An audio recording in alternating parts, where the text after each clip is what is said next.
بسم الله الرحمن الرحيم إن الحمد لله نحمده ونستعينه ونستهديه ونستغفره ونعوذ بالله من شرور أنفسنا ومن سيئات أعمالنا من يهده الله فلا مضل له ومن يضلل فلا هادي له أشهد أن لا إله إلا الله وحده لا شريك له وأشهد أن محمدا عبده ورسوله يا أيها الذين آمنوا اتقوا الله حق تقاته ولا تموتن إلا وأنتم مسلمون يا أيها الذين آمنوا اتقوا الله وقولوا قولا سديدا يصلح لكم أعمالكم ويغفر لكم ذنوبكم ومن يطع الله ورسوله فقد فاز فوزا عظيما أما بعد فإن أصدق الحديث كتاب الله وخير الهدي هدي محمد صلى الله عليه وآله وسلم وشر الأمور محدثاتها وكل محدثة بدعة وكل بدعة ضلالة وكل ضلالة في النار أو كما قال صلى الله عليه وآله وسلم. Hadis yang terakhir itu adalah hadis Ummi Waraqah radhiyallahu anha, bahwasanya Nabi sallallahu alaihi wasallam amaraha an ta'umma ahla dariha. Nabi memerintahkannya untuk menjadi imam kepada ahla dariha, kepada ahli keluarganya ataupun ahla dariha, orang kampungnya. Dan telah pun kita bahaskan tentang hadis tersebut. Dan hadis tersebut bukanlah hujah bagi puak-puak liberal yang menyatakan bahawasanya perempuan boleh jadi imam kepada orang lelaki. Hadis itu khususiat hanya untuk Ummu Waraqah ibn Naufal.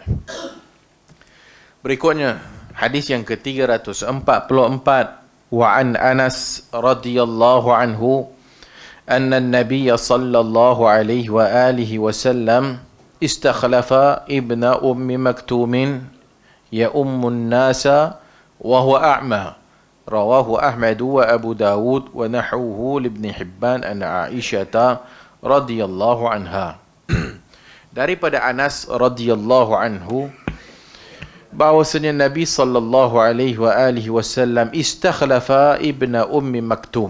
Nabi melantik ibna ummi maktum ya ummun nasa menjadi imam wa huwa a'ma, dan adalah ibnu ummi maktum ini adalah seorang buta, a'ma, dharir.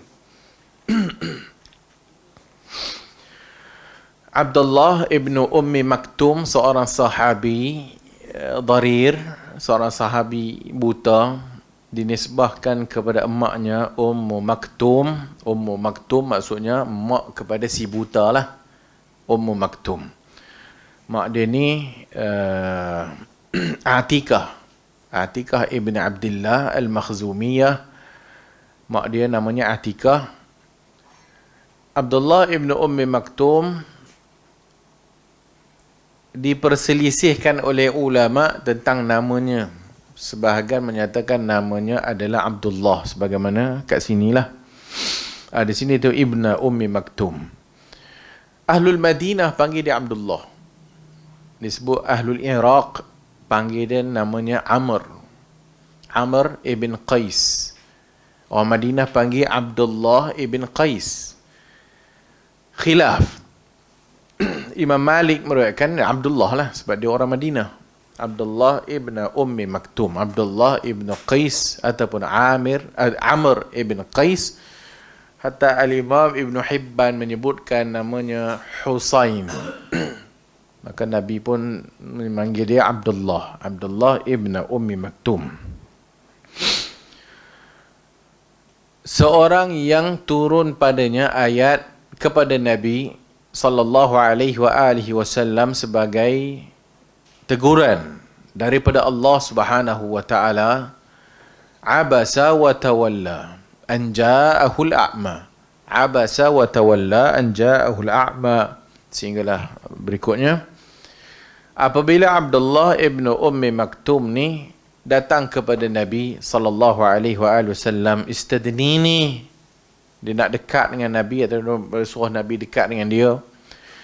Dalam keadaan Nabi pada ketika itu masyghul, sibuk dengan menerangkan Islam, menerangkan akidah kepada orang kafir. disebut dalam riwayat bahwasanya Nabi SAW sedang ada di hadapannya itu Utbah dan juga Syaibah. Kemudian datang Ibnu Ummi Maktum kepada Nabi. Dia dengar daripada jauh Nabi sedang bercakap.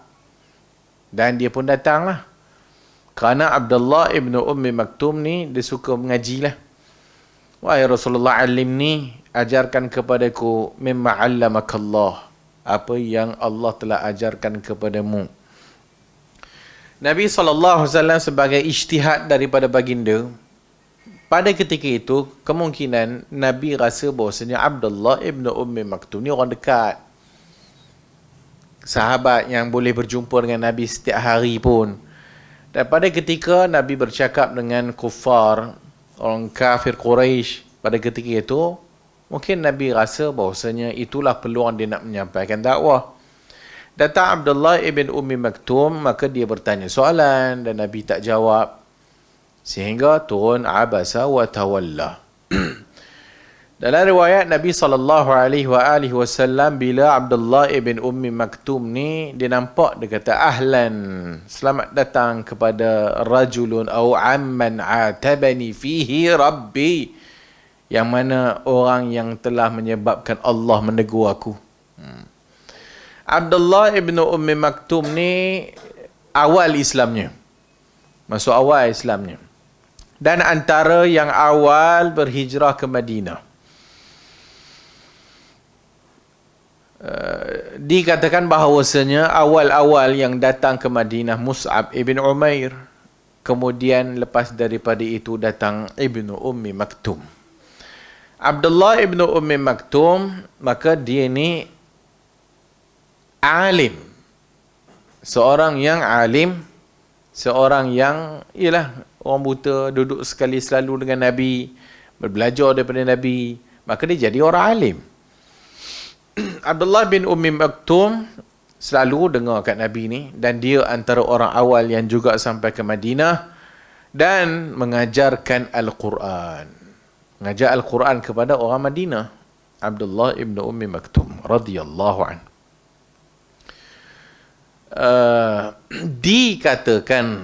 Dikatakan bahawasanya Abdullah ibn Ummi Maktum ni meninggal dalam perang apabila dia ingin menyertai perang dengan Qadisiyah. Orang kata, kau buta.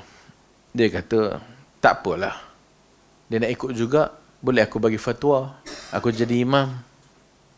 Orang membawa dia sampai di medan perang. Dia kata dia nak berjuang, dia nak berjihad, nak turun ke medan.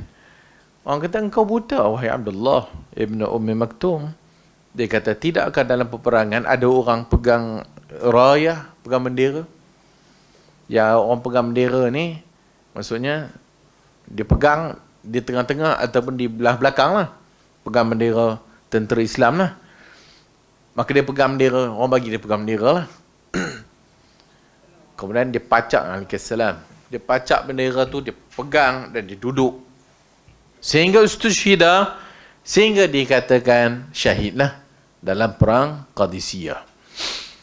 Sebahagian berpendapat dia pergi Qadisiyah tapi dia tidak syahid kat situ. Dia balik Madinah dan dia meninggal kat Madinah.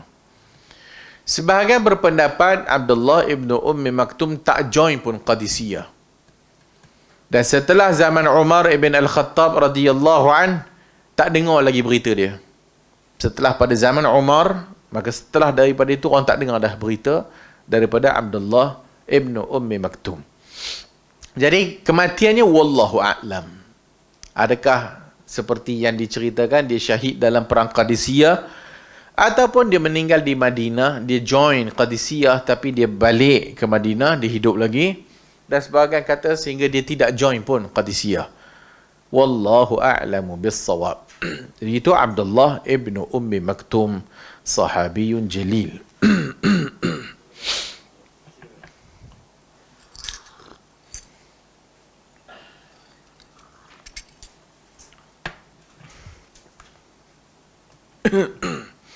Apabila Nabi SAW keluar Madinah, ada hal, ada urusan, maka Nabi melantik Abdullah bin Ummi Maktum pengganti dia, naib.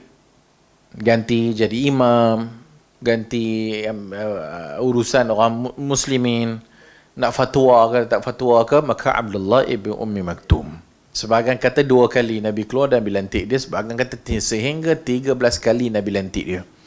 Lepas Nabi keluar, ataupun bila ada Nabi ada urusan luar, ataupun pergi berjihad, ataupun keluar, maka yang menggantikan Nabi sebagai imam dan sebagai pengurus kepada urusan kaum muslimin, sebagai nak bagi fatwa dan sebagainya, adalah Abdullah ibn Ummi Maktum. Salah seorang juga daripada muazzin Rasulullah sallallahu alaihi wasallam, sebagaimana dalam hadis, apabila kamu mendengar azan Bilal, makanlah dan minumlah sehingga kamu mendengar azan Ibn Ummi Maktum.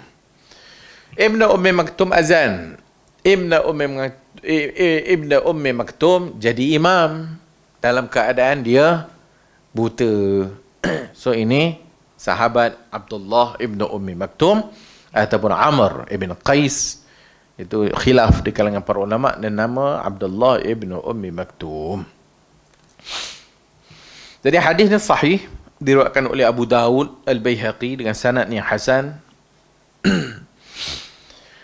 Dalil menunjukkan bahawasanya sihhatu imamatil a'ma hatta bil mubsirin, sahihnya keimaman seorang buta.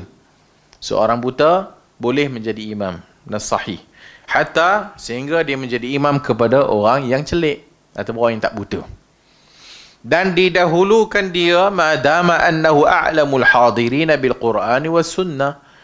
Dan kalau yang ada yang buta itulah yang paling alim, paling faham Quran, paling ada hafal Quran, paling tahu tentang sunnah, maka dia tetap yang utama untuk didahulukan atau dikedepankan sebagai imam. Wa afdaluhum bit-tuqa was-salah. Innama yukhsha min adami. Sebagian para ulama menyatakan makruh dan sebagainya disebabkan kerana orang buta boleh jadi kemungkinan akan ada problem dari sudut menjaga kebersihan, najis dan sebagainya disebabkan buta, tapi itu tidak zahir lah. Itu tak semestinya. Bahkan ada orang buta lebih bersih daripada orang yang celik.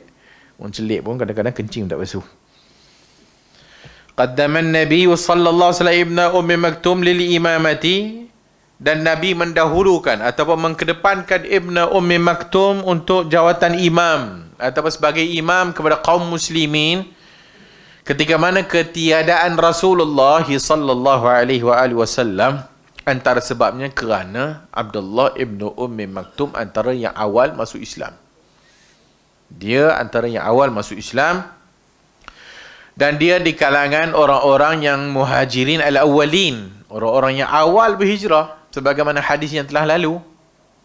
A'lamuhum bil Quran, kemudian sunnah, kemudian orang yang lebih dulu hijrah, kan? Lebih dulu masuk Islam, maka dia dikedepankan. Wa huwa minal qurra'i wal ulama, dan Abdullah ibn Ummi Maktum ini adalah qurra, qari, dan juga ulama. Fastahqal imama bihazihi al-fadail, maka layaklah Abdullah ibn Ummi Maktum sebagai imam menggantikan Rasulullah ketika ketiadaan Nabi sallallahu alaihi wasallam. Innal quwwata 'ala al-'amali wal amanati 'alayhi takun bihasb al-'amali alladhi yuqamu bihi. Fa inna ahati ibn Ummi Maktum la tunqis min quwwatihi fihi wa amanatihi 'alayhi shay'an. Dan sehingga amanahnya Abdullah ibn Ummi Maktum itu tidak dikurangi pun dengan keadaan beliau yang buta. Al-zahiru anna wilayatan Nabi sallallahu alaihi wasallam libni Ummi Maktum wilayatu amma fi as-salah wa ghairiha.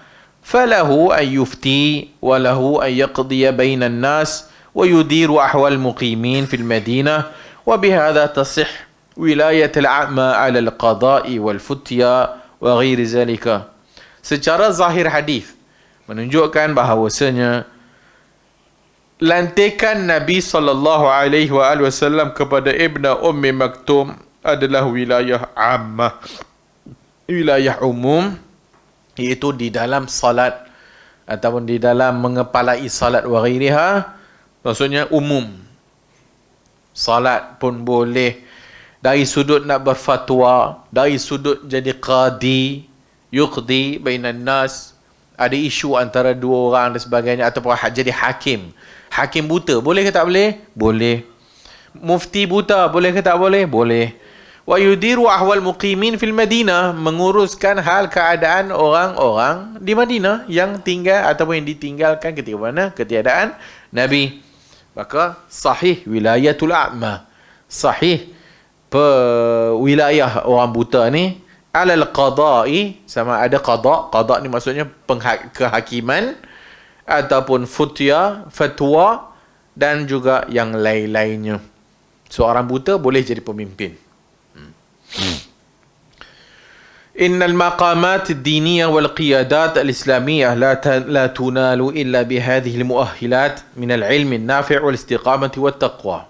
Maka dalam Islam ni sesuatu yang dipanggil qiyadah, kepimpinan itu adalah orang yang berkeahlian dari sudut ilmu, dari sudut istiqamah, dari sudut taqwa kepada Allah Azza wa Jalla, maka dia adalah orang yang layak untuk memimpin walaupun buta.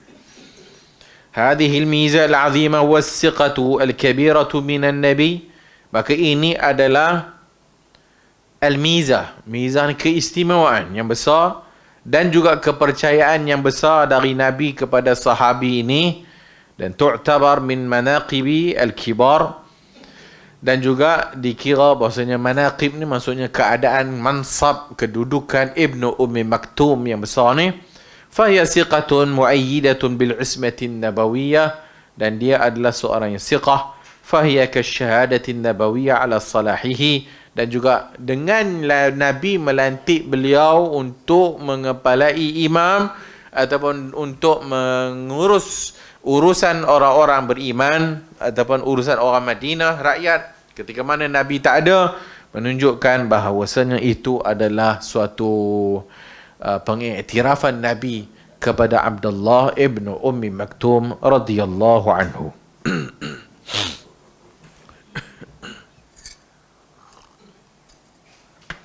Jadi boleh tak imam buta? Boleh. Orang cacat boleh tak jadi imam? Boleh belaka.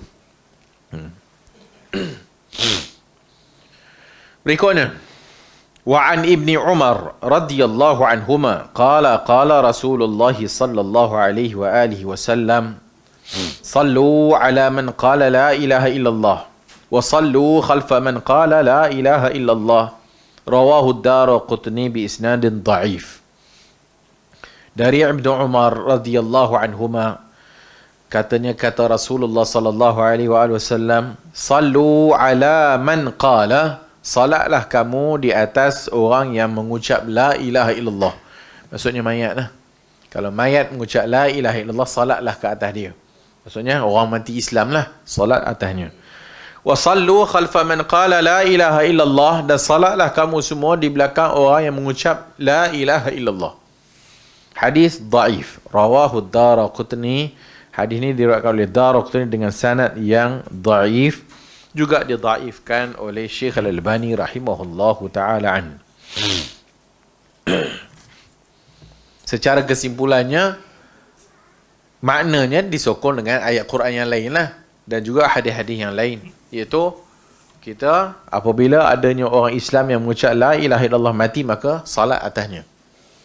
Termasuk Muslim asi, termasuk orang Islam yang bermaksiat kepada Allah, selagi mana maksiatnya itu tidak mukaffirah, tidak menyebabkan dia kafir ataupun murtad, maka boleh solat atasnya.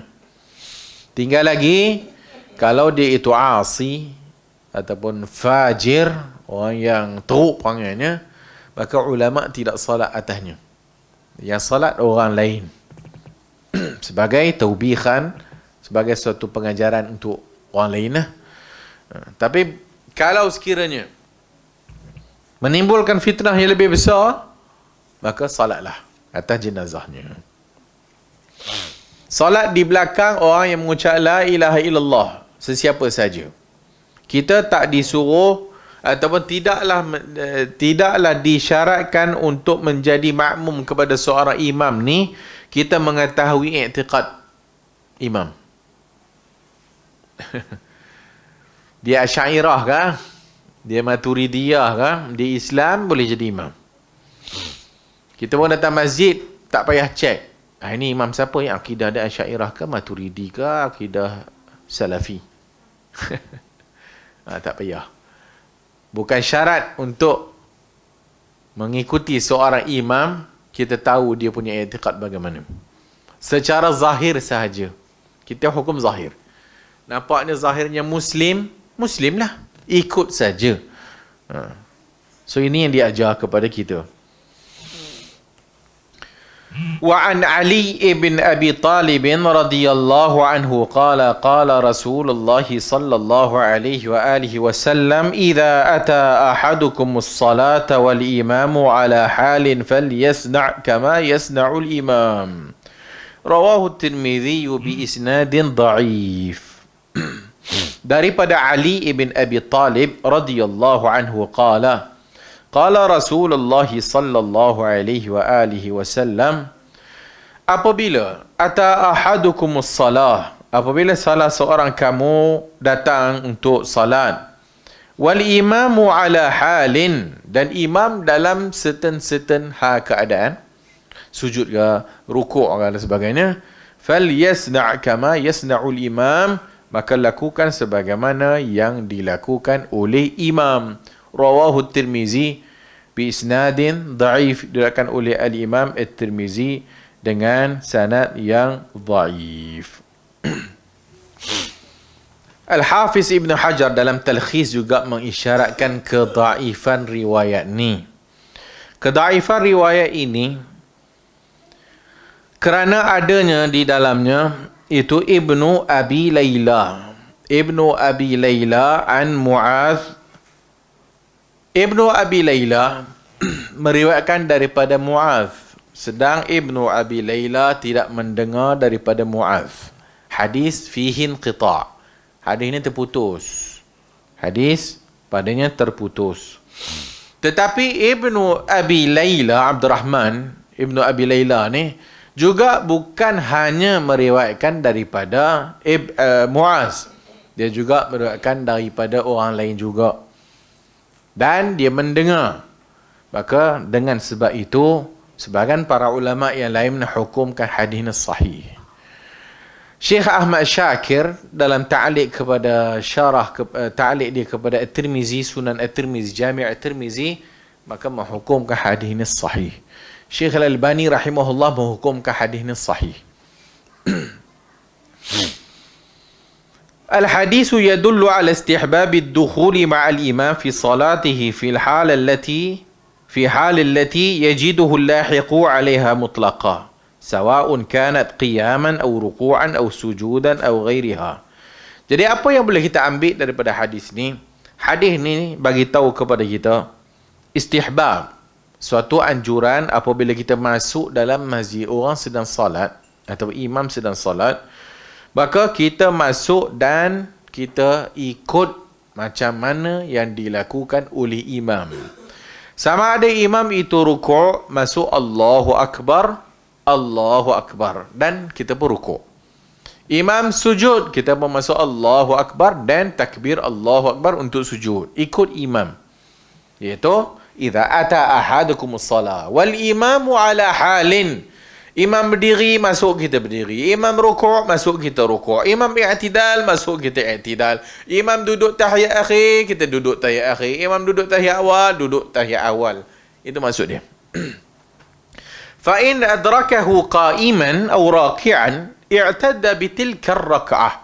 Kalau dia masuk dalam keadaan dia mendapat rukuk bersama imam, dapatlah rakaat. Wa in kana qu'udan aw sujudan, kalau imam duduk atau sujud, lam yu'tad bihi, tak dikira. Wa dalilu 'ala al-halati al-ula ma rawahu Abu Dawud. Dalilnya apa yang diriwayatkan oleh Abu Daud, man adraka ruku' faqad adraka as-salah. Siapa yang dapat rukuk bersama imam, maka dia mendapat salat. Maksudnya dia dapat rakaat tu. Man adraka raka'ah fi min as-salah qabla an yuqima al-imam sulbahu faqad adrakaha. Sama juga.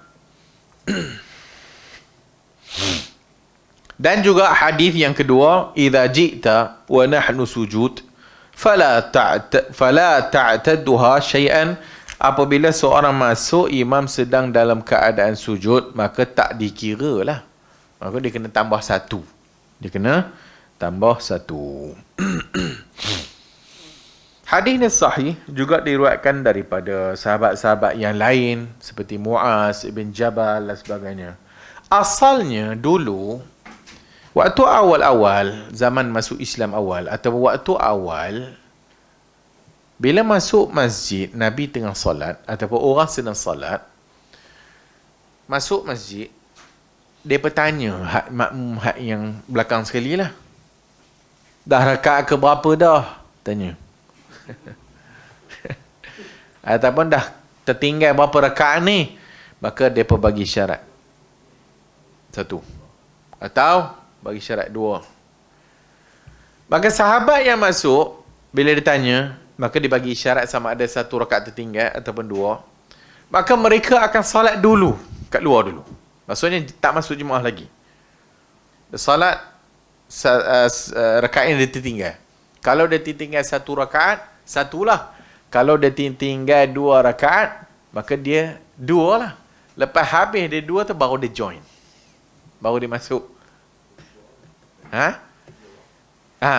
Tapi Nabi bacaannya panjang. Kan? Nabi bacanya panjang. Itu zaman awal lah. Sehingga satu hari Muaz ibn Jabal masuk. Nabi sedang salat. Dan dia kata, aku tak mau menyelisihi Rasulullah. Dia masuk dan dia buat sebagaimana yang Nabi buat. Maksudnya kalau Nabi tengah rukuk, dia masuk, dia rukuk. Lepas habis imam bagi salam, dia tambahlah. Sebab yang tadi tak dikira, tak dapat. Awal dulu sebelum, mereka sembahyang dulu kat luar. Dah berapa tinggal dah? Dua. Allahu Akbar. Sembahyanglah 2 rakaat. Dah 2 rakaat baru join Nabi.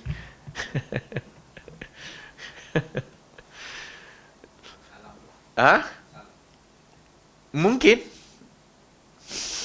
Wallahu alam. Kemungkinan. Kemudian baru dia join. Join yang baki lah. So kalau dia tinggal 2, ada lagi 2, dia join yang 2 yang baki. Muaz ibn Jabal masuk dan dia kata, aku tak mau menjadi Rasulullah. Kemudian dia pun buatlah sebagaimana hak Nabi buat. Hak yang mana dia tertinggal, maka dia pun lengkapkan. Dia pun sempurnakan. Kemudian lepas habis salat, Nabi kata, qad sanna lakum Mu'adhun. Muaz telah melakukan suatu sunnah. Qad sanna lakum Mu'adhun faqtadu. Ikutlah dia. Muaz telah melakukan sesuatu perbuatan, ikutlah benda tu. Tapi dia kata sanna Mu'adhun faqtadu. Maka ikutlah Muaz ibn Jabal. Faqtadu bihi. Ikutlah Muaz ibn Jabal radhiyallahu an. Maka bermula daripada hari itu, maka pengamalannya begitu. Maksudnya hadis ni bertepatan dengan hadis bab yang kita baca, iaitu idza ata ahadukumus salah wal imamu ala halin falyasna' kama yasna'ul imam. Apabila kamu masuk dalam salat dan imam dalam keadaan tertentu, maka ikutlah apa yang imam buat. Maka hadis ni bertepatan dengan hak riwayat yang tadi. Maka hak ni para ulama sebut, riwayat yang Muaz ibn Jabal tadi itu menasahkan sebelum, perbuatan sebelum. Dia menasahkan perbuatan awal yang tadi tu, iaitu dia orang salat 2 rakaat yang mana tertinggal tu kat luar dulu, berikutnya lepas habis salat baru join dengan Nabi. Dinasahkan dengan hadis iza ata ahadukumus salah wal imamu ala halin falyasna' kama yasna'ul imam. Dan juga Nabi kata kepada Muaz, iaitu Muaz telah pun masanna lakum Muazun, Muaz telah pun buat suatu sunnah, maka hendaklah kamu mengikutnya. Al-Imam Muzani kata, bukan maksud Muaz ibn Jabal buat suatu sunnah yang tak pernah diajar oleh Nabi. Dah. Kemungkinan sebelumnya Nabi telah pun memberitahu kepadanya. Kemungkinan Nabi telah bagi tahu kepada Muaz. Dah ajar dah kepada Muaz. Kemudian jadi benda tu Muaz buat. Dan Nabi kata, telah pun sanna lakum Mu'adun faqtadu bi. Ikut dia. Dia dah ikut sunnah dah tu. Wallahu a'lamu bis-shawab. Jadi adalah merupakan kesalahan orang yang masuk salat jamaah, imam sujud, dia tunggu sampai rakaat berikutnya baru dia masuk. Salah. Itu adalah kesalahan. Masuk masjid, dia pun tunggu. Imam tu pun tahiyat awal. Imam tahiyat awal, dia pergi tunggu. Tunggulah. Sekejap lagi. Tengok handphone dulu. So, itu adalah suatu kesalahan. So, bila masuk Allahu Akbar, terus masuk, ikut apa jua keadaan imam. So, imam tengah rukuk, Allahu Akbar, rukuk. Dapat rukuk, dapat rakaat. Imam tak dan, kita tak dan nak ikut imam rukuk, kita buat Allahu Akbar, imam dah bangkit dah. Kemudian, dapat, ataupun Allahu Akbar, kita pun terus ingat tidak lah. Sebab tak dapat rukuk dengan imam. So, rakaat tu tak dikira. Nanti tambah lagi. 1. Begitu juga sujud dan sebagainya. Sujud pertama ke, sujud kedua, tak kisah. Sujud pertama, sujud kedua. Tahiyat awal ke, tahiyat 2 ke, tahiyat 3. Tak kira. Ikut je. Kan? Imam duduk tahiyat awal, kita duduk tahiyat awal. Walaupun hak tu bukan tahiyat awal untuk kita. Kita pun dapat 1 rakaat. Mengikut imam, kita masuk imam rakaat kedua. Nanti bila kita sambung yang ketiga, ikut je imam. Kita tak ada rakaat dah. Kita ada rakaat kedua, tapi tak ada tahiyat sebab ikut imam. Masuk rakaat ketiga dan nanti tambah je 1 sebagai tahiyat akhir, ataupun tambah apa yang kurang daripada hak yang kita terlepas.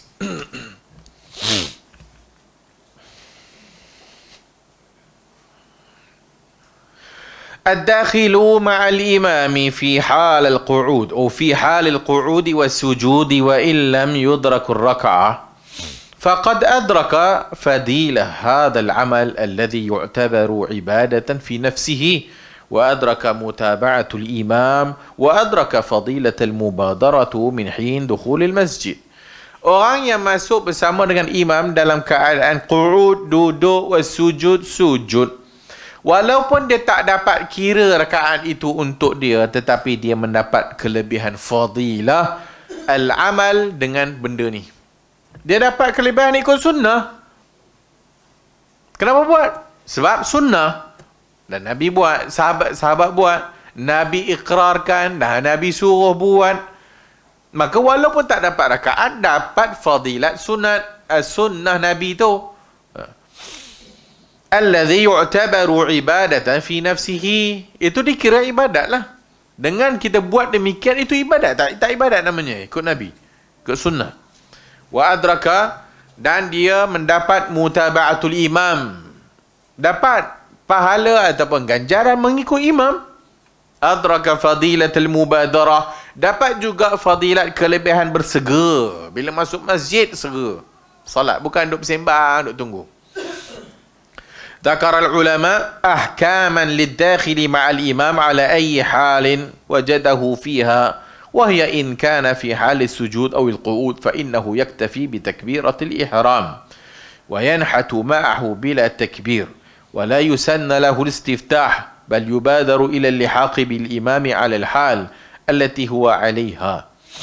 Antara yang disebut oleh para ulama, hukum bagi makmum yang masuk bersama imam ikut keadaan imam ini, In kana fi halis sujud, kalau dalam keadaan sujud ataupun duduk, maka cukup dengan takbiratul ihram.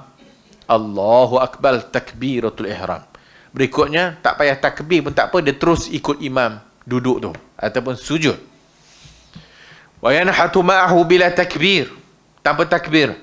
Dan disunatkan baginya istiftah, dan tidak disunatkan baginya istiftah. Tak payah baca istiftah.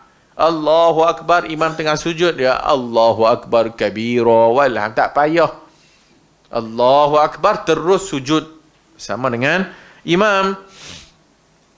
Wa in adrakahu qa'iman amala ma yustahabbu lid-dakhili fi as-salati min al-istiftah. Tapi kalau dia masuk dengan imam sedang berdiri, maka dia boleh baca istiftah, dia boleh baca ta'awuz wal qira'ah. Wa in kana raki'an ata bi takbiratil ihram wa takfi an takbiratir ruku', wa in ata bits thaniyati ma'at tahrimati kana afdal.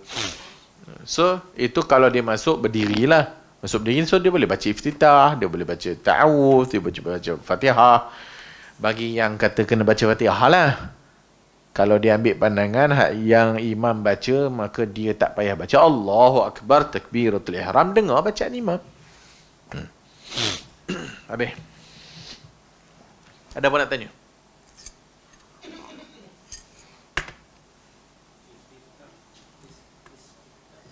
Iftitah boleh, istiftah boleh. Boleh. Sama ada sebut iftitah atau istiftah. Doa istiftah ataupun doa iftitah.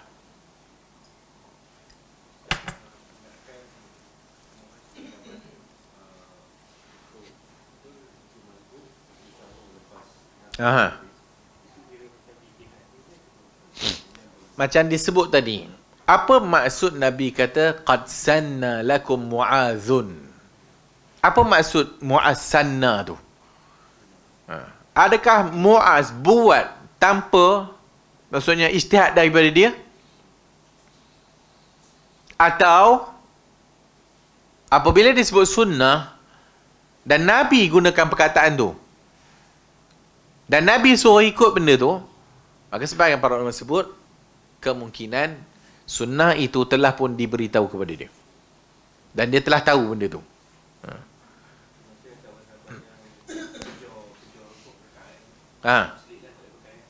Yang mana? Oh, itu sebelum. Sebelum adanya hadis ini dan sebelum Nabi sebut Mu'az punya kes ni, mereka buat macam tu. Itu pengamalan dia. Tanya dulu. Oi. Dah rakaat ke bawah? Orang yang depan tu buat isyarat, jangan cakap dua. Buat isyarat. Dua. Boleh tak buat isyarat? Boleh. Macam kita sebut sebelum ni, orang bagi salam kan? Assalamualaikum. Jawablah. Janganlah waalaikumsalam. Jawab dengan isyarat. Ada orang tanya, kunci kereta kat mana? Kita nampak, tunjuklah. Nak tunjuk.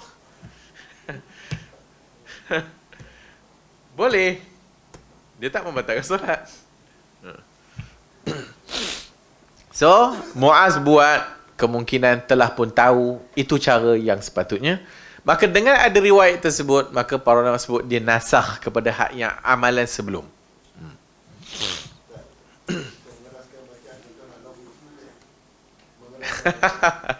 Nak halau kucing, kenapa? Kesian kucing tu.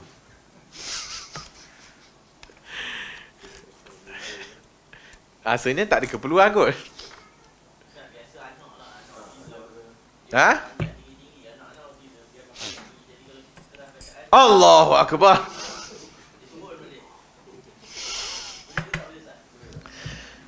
Kau selagi mana dia menyebut Allahu Akbar, dia menyebut tasbih, dia tak kata oi oi oi oi. Tak batal lah solat dia.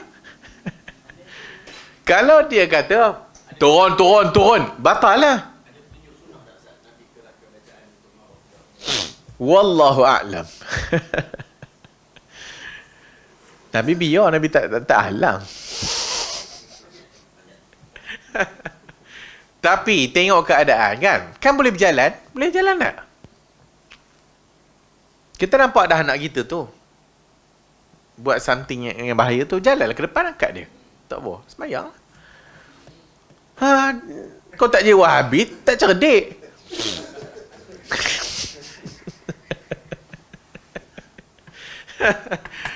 So boleh jalan, angkat dia. Kalau dia nak pegang benda yang bahaya ke, angkat. Ataupun angkat, alihkan benda yang bahaya tu.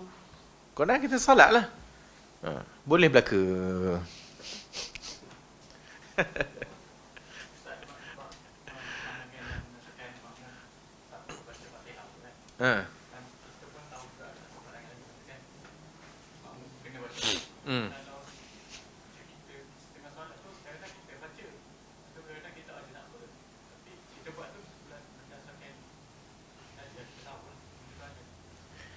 Wallahu alam, dua-dua ada dalil yang kata kena wajib baca Fatihah, juga dalil yang kuat, la salata liman lam yaqra bi Fatihatil Kitab ke, yang digunakan oleh Asy-Syafi'i pun ada dalil.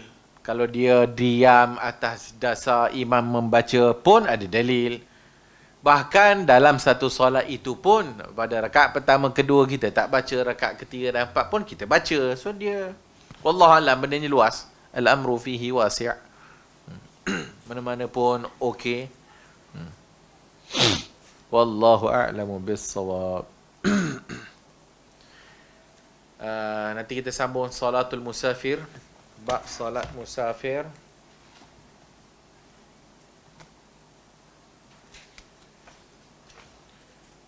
Wal marid, solat musafir dan solat orang sakit. Wallahu a'lam.